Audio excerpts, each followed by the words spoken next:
Hello, my name is Astrid. I live in Shanghai. According to a lunar year, now it's a Chinese New Year.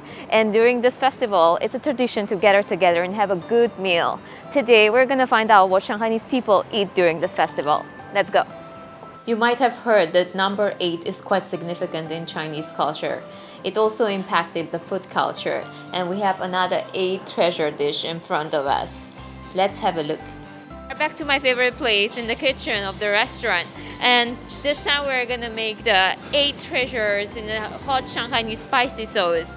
Why it called 8 treasures? Because it's a mixture of different 8 ingredients, like 1, 2, 3, 4, 5, 6, 7, 8, and everything is gonna mix together in a hot Shanghainese spicy sauce. I cannot wait. Let's try.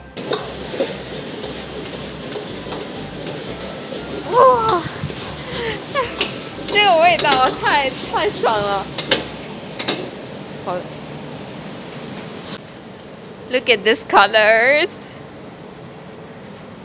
哇，绝了! It's so cool. Look at the colors. Cannot wait.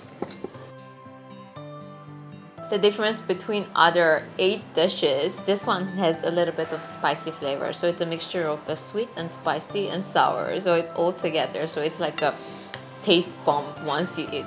This dish is a very important representative of Chinese New Year and generally for the whole year, as it includes different kind of ingredients, as we said, the number 8, which is a representation of prosperous and fruitful year and life generally. So I hope our New Year, our Chinese New Year, is going to be same fruitful as the ingredients inside of this dish.